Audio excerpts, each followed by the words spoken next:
आज हम करेंगे एल्डिहाइड और कीटोन्स की फिजिकल प्रॉपर्टीज। ठीक है, तो फिजिकल प्रॉपर्टीज को हम करने जा रहे हैं। तो इसमें देखो बेटा, सबसे पहले हमारा है बॉइलिंग पॉइंट। ठीक है, तो अगर हम इनके बॉइलिंग पॉइंट को देखें तो बॉइलिंग पॉइंट इनका, क्योंकि कोई इंटरमॉलिक्यूलर हाइड्रोजन बॉन्डिंग तो है नहीं, but there is dipole dipole strong interactions, क्योंकि इसमें देखो डेल्टा पॉजिटिव है, डेल्टा नेगेटिव है।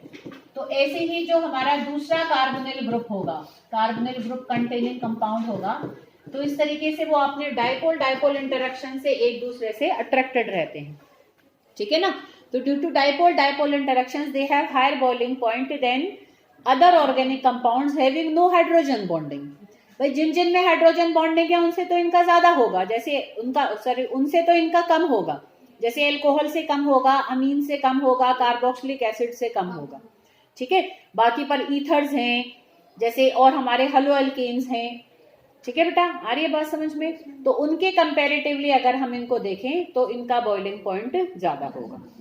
आ रही बेटा बात समझ में? ठीक है, ऐसे इन चीजों का भी हमें ध्यान रखना है, क्योंकि कई बार वो अलग अलग, जैसे पूरी ऑर्गेनिक में से आएगा बेटा पेपर में, तो चार तुम्हें सेम कार्बन एटम्स का एक अमीन दे दे, एक ईथर दे दे, एक एल्डिहाइड या कीटोन में से दे दे, तो हमें उनका ऑर्डर पता होना चाहिए। ठीक है बेटा, आ रही है बात समझ में? तो ये इनका हमने बॉइलिंग पॉइंट को देखा, तो they have high boiling point due to dipole dipole interactions. Next देखो बेटा, सोलिबिलिटी। तो इनके जो छोटे मेंबर्स हैं वो वाटर में डिसॉल्व हो जाते हैं due to their tendency to form hydrogen bond with water. कि अपने साथ तो ये नहीं बना सकते, पर देखो वाटर के साथ तो शो कर सकते हैं कि ये इस तरीके से, देखो H के साथ H delta positive, O delta negative और H डेल्टा पॉजिटिव, तो इस तरीके से ये दूसरे कार्बोनिल ग्रुप के साथ हाइड्रोजन बॉन्ड बनाकर ये इन्वॉल्व हो जाएंगे और हाइड्रोजन बॉन्डिंग शो कर लेंगे। ठीक है, आ रही है बेटा बात समझ में? तो they can form hydrogen bond with water, पर कौन से वाले? Lower members. ठीक है, लोअर मेंबर्स कैन फॉर्म, क्योंकि जो बड़ा हो जाएगा तो आर ग्रुप बहुत बड़ा हो जाएगा, तो फिर हाइड्रोजन बॉन्ड इजीली नहीं बन पाएगी due to the larger hydrocarbon part. छोटा समझते हो, जैसे कि फॉर्मल्डिहाइड हो जाए, जैसे एसिटल्डिहाइड हो जाए, जैसे एसीटोन हो जाए, तो ऐसे 2-3 कार्बन एटम वाले क्या है, वाटर में डिसॉल्व हो जाते हैं। ठीक है, नेक्स्ट देखो बेटा, स्मेल। तो एल्डिहाइड और कीटोन्स की हमारी थोड़ी अनप्लीजेंट स्मेल होती है। अनप्लीजेंट समझते हो, मतलब कि अच्छी नहीं लगती है। ठीक है ना, बट जो हमारे एल्डिहाइड्स होते हैं बेसिकली उनकी अनप्लीजेंट होगी, बट कीटोन्स की थोड़ी प्लेजेंट स्मेलिंग होते हैं as compared to that of aldehydes. ठीक है बेटा, प्लेजेंट समझते और अनप्लीजेंट भी समझते होंगे। तो ये इनकी सिंपल से फिजिकल प्रॉपर्टीज थी। तो अब हम इनकी केमिकल प्रॉपर्टीज पर जा रहे हैं। तो इसमें सबसे पहले nucleophilic substitute, nucleophilic addition reactions, क्योंकि इनमें डबल बॉन्ड है तो इसलिए ये एडिशन रिएक्शन शो करेंगे। और कौन से वाले करेंगे? Nucleophilic addition reaction. ठीक है, इसमें अगर हम एक चीज को देखें तो देखो बेटा, क्योंकि इनके पास क्या है, CO ग्रुप। ठीक है ना, तो अब देखो ये डेल्टा पॉजिटिव है और ये डेल्टा नेगेटिव है, तो इसपे हमारा क्या है कि कोई भी न्यूक्लियोफाइल, एनी न्यूक्लियोफाइल, वो हमारा इस पॉजिटिव चार्ज से अट्रैक्ट होकर इसके साथ बॉन्ड बना लेगा। फिर इस बॉन्ड के इलेक्ट्रॉन, इलेक्ट्रोमेरिक इफेक्ट होगा, ऑक्सीजन पर शिफ्ट हो जाएंगे, और इस कार्बन से जब हमारा ये न्यूक्लियोफाइल आकर बेटा बॉन्ड बना लेगा, तो जो कार्बन पहले sp2 हाइब्रिडाइज था अब sp3 हो जाएगा, इस ऑक्सीजन पर नेगेटिव आ जाएगा। समझ लो, इसने इसके साथ बॉन्ड बना लिया, इलेक्ट्रॉन यहाँ चले गए। अब इस नेगेटिव पर उस रिएजेंट का जो भी पॉजिटिव पार्ट है वो आकर बॉन्ड बना लेता है। ठीक है ना बेटा, तो स्ट्रॉन्ग न्यूक्लियोफाइल इस तरीके से रिएक्शन शो करते हैं। अभी हम इसमें कई कैटेगरीज देखेंगे इनके केमिकल रिएक्शंस में, तो उसमें हम देखेंगे वीक न्यूक्लियोफाइल भी अटैक कर लेते हैं, पर वीक न्यूक्लियोफाइल को अटैक कराने के लिए हमें थोड़ा एसिडिक मीडियम देना पड़ता है। ठीक है, एसिडिक मीडियम देने से देखो क्या फायदा होता है कि अगर कोई वीक न्यूक्लियोफाइल है, जैसे अमोनिया के जितने भी डेरिवेटिव्स होते हैं, वो हम इस यूनिट में इसको करेंगे अभी, तो वो सारे वीक न्यूक्लियोफाइल्स होते हैं। तो वीक न्यूक्लियोफाइल का अगर हमें रिएक्शन कराना है ऐसा ही, तो उसके लिए हमें पहले थोड़ा सा एसिड डालना पड़ता है। ठीक है, क्योंकि देखो बेटा, एसिड डालने से क्या हो जाता है कि जैसे मैंने मान लो थोड़ा सा एसिड डाला, पर एसिड का भी हम ध्यान रखते हैं थोड़ा ही डालना है, ज्यादा डाल देते हैं तो भी नहीं होता। तो उसका भी हम रीजन देखेंगे जब उस कैटेगरी के रिएक्शन करेंगे। पहले हम देखेंगे एसिड क्या कर देता है कि वीक न्यूक्लियोफाइल का रिएक्शन इजी कर देता है। देखो, जो हमारा वीक न्यूक्लियोफाइल है वो हमारा इस ऑक्सीजन के लोन पेयर के साथ जो हमारा एसिड है, सॉरी जो हमने एसिड डाला, तो वो इसके साथ पहले क्या करा लेगा, देखो इस तरीके से ऑक्सीजन पर पॉजिटिव चार्ज आ जाएगा ना बेटा। तो अब ऑक्सीजन तो पॉजिटिव चार्ज नहीं रखता ज्यादा देर तक, वो अब स्ट्रांगली इससे इलेक्ट्रॉन खींचेगा, एकदम खींच लेगा। ये खींचने से ही देखो क्या आ जाएगा, कार्बन पर अब कंप्लीट पॉजिटिव डेवलप हो जाएगा ना बेटा।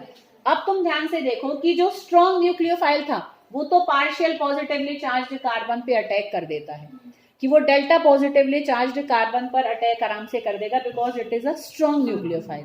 But weak nucleophile delta positive वाले कार्बन पे तो अटैक नहीं कर पाएगा, पर फुली पॉजिटिवली चार्ज्ड कार्बन पर तो अटैक कर सकता है, समझ रहे बेटा।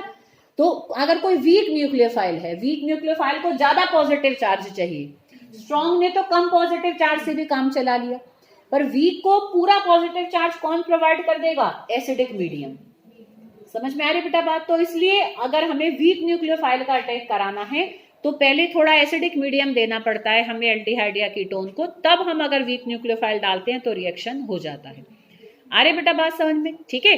अब देखो ये मैंने तुम्हें पहले भी देखो एग्जाम से पहले थोड़ा सा जो रिवाइज कराया था उसमें कराया था कि जो न्यूक्लियोफिलिक एडिशन रिएक्शन शो करते हैं तो उसमें हम देखें कि इनकी रिएक्टिविटीज कैसे कैसे हैं, कि एल्डिहाइड ज्यादा रिएक्टिव हैं कि कीटोन्स ज्यादा रिएक्टिव हैं, और विद इन एल्डिहाइड और कीटोन भी इनके अगर हम रिलेटिव रिएक्टिविटीज को कंपेयर करें about the nucleophilic addition reaction, तो देखो बेटा वो कैसे है हमारी, कि देखो बेटा ये एक हमने लिया फॉर्मल्डिहाइड, ठीक है, और एक अगर हम ले लें एसिटल्डिहाइड की, यहाँ आर आ गया, कोई भी आर आ सकता है, एसिटल्डिहाइड भी हो सकता है, अदर एल्डिहाइड भी हो सकता है, और एक अगर हम ले लें कीटोन, तो देखो बेटा दो फैक्टर होते हैं जो कि इनकी रिएक्टिविटी को इफेक्ट करते हैं। पहला फैक्टर हमारा क्या है, इंडक्टिव इफेक्ट, ठीक है, और दूसरा क्या होता है हमारा बेटा, स्टेरिक इफेक्ट्स। दूसरे क्या है, स्टेरिक इफेक्ट्स। तो ये दोनों ही फैक्टर्स रिस्पॉन्सिबल होते हैं for deciding the reactivity of aldehydes and ketones towards nucleophilic addition reactions, ठीक है। देखो यहाँ ध्यान से कि जो आर हमारा कैसा इफेक्ट करता है, प्लस आई के माइनस आई। आर हमारा इलेक्ट्रॉन रिलीजिंग ग्रुप्स होते हैं बेटा, तो रिलीजिंग ग्रुप्स कैसा इफेक्ट पैदा करते हैं, प्लस आई के माइनस आई। बेटा इलेक्ट्रॉन रिलीजिंग ग्रुप हमेशा प्लस आई इफेक्ट पैदा करते हैं, पहले भी तो देखा है बेटा हमने, जब हमने बेंजीन रिंग की भी रिएक्टिविटी को देखा था, ऑर्थो और पैरा पर आ रहे थे वो, ठीक है। Electron withdrawing group minus, electron withdrawing group withdraw कर लेते हैं, खींच ले जाएंगे, ठीक है बेटा, तो वो माइनस आई इफेक्ट पैदा करते हैं कि वो खींच रहे हैं, और इलेक्ट्रॉन रिलीजिंग ग्रुप दे रहे होते हैं तो वो प्लस आई इफेक्ट पैदा करते हैं, ठीक है बेटा। तो यहाँ देखो ये इंडक्टिव इफेक्ट हो रहा है, यहाँ पर तुम देखो ये दोनों ही प्लस आई इफेक्ट कर रहे हैं, और यहाँ पर हमारा कोई इफेक्ट नहीं हो रहा, ना तो प्लस आई और ना ही माइनस आई। अभी 5 मिनट रुकना निशा, ठीक है, अभी आती हूँ। तो यहाँ तक आई बेटा ये बात समझ में। तो अब तुम देखो बेटा जब ये इसको इलेक्ट्रॉन डेंसिटी दे देगा तो इसका जो डेल्टा पॉजिटिव चार्ज है वो थोड़ा न्यूट्रलाइज हो जाएगा, तो इसका पॉजिटिव चार्ज थोड़ा कम हो जाएगा तो न्यूक्लियोफाइल का अटैक भी कम हो जाएगा, क्योंकि न्यूक्लियोफाइल को तो चाहिए पॉजिटिव चार्ज। अगर इंटरनली कोई फैक्टर उस पॉजिटिव चार्ज को खत्म कर रहा होगा तो रिएक्टिविटी भी कम हो जाएगी। समझ में आ रही बेटा बात। तो यहाँ प्लस आई इफेक्ट सबसे ज्यादा होगा, यहाँ कम, यहाँ तो बिल्कुल नहीं होगा, तो इसलिए सबसे ज्यादा फॉर्मल्डिहाइड रिएक्टिव होगा, फिर हमारा अदर एल्डिहाइड और फिर कीटोन। सेम ही बात स्टेरिक इफेक्ट से भी सेम ऑर्डर आएगा, क्योंकि अगर भीड़ भाड़ देखो ज्यादा होगी, भाई किसी चीज को आकर ऐड होना है तो उसको खुली जगह मिलेगी तो जल्दी से ऐड हो जाएगा। अब आर ग्रुप तो is always larger than H, ठीक है। यहाँ देखो कोई स्टेरिक हिंड्रेंस नहीं है, यहाँ एक आर आ गया, फिर यहाँ और 2 आर आ गए, तो जितने आर ग्रुप बढ़ते चले जाएंगे उतनी स्टेरिक हिंड्रेंस ज्यादा होने से अटैक कम हो जाएगा।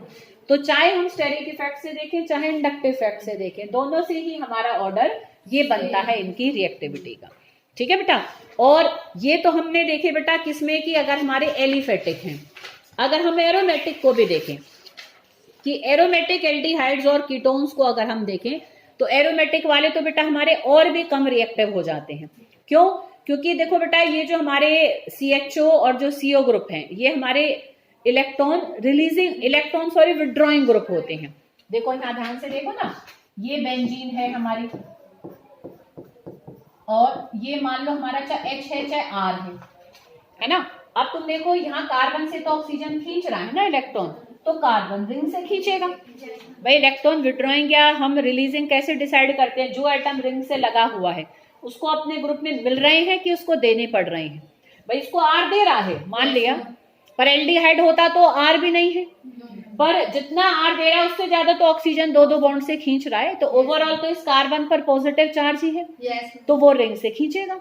तो इलेक्ट्रॉन विड्रॉइंग ग्रुप होते हैं, तो इसमें भी तो रिंग इसको दे ही रही है, तो दे रही है तो उसका पॉजिटिव चार्ज खत्म हो रहा है, ठीक है ना।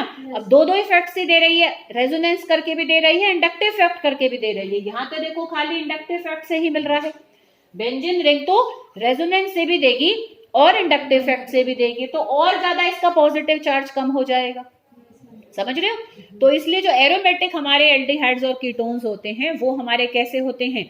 कम रिएक्टिव होते हैं बजाय के एलिफेटिक से। और अगर हम, अच्छा ये बताओ, एक एरोमेटिक एल्डिहाइड और एक एरोमेटिक कीटोन हो, उसमें कौन ज्यादा रिएक्टिव होगा? एक एरोमेटिक एल्डिहाइड और एक एरोमेटिक कीटोन है, कौन ज्यादा रिएक्टिव होगा? हाँ, कौन ज्यादा रिएक्टिव होगा टुवर्ड्स न्यूक्लियोफिलिक एडिशन रिएक्शन? अच्छा, वहां एल्डिहाइड ज्यादा रिएक्टिव थे, कीटोन ज्यादा रिएक्टिव थे? एल्डिहाइड, तो यहाँ पे एल्डिहाइड ही होंगे। हम क्यों रिंग से कंफ्यूज हो? भाई रिंग तो दोनों में ही देने का काम कर रही है ना, पर अगर कीटोन है तो R ग्रुप भी फर्दर देने का काम कर रहा है, पर एल्डिहाइड में तो H है, वहां नहीं दे रहा। तो aromatic aldehydes are more reactive than aromatic ketones, क्योंकि जो प्लस आई इफेक्ट है वो हमारा एरोमेटिक एल्डिहाइड में कम हो रहा है, कीटोन में ज्यादा हो रहा है। ठीक है, क्लियर बेटा? तो ये हमने इनकी रिएक्टिविटीज को देखा।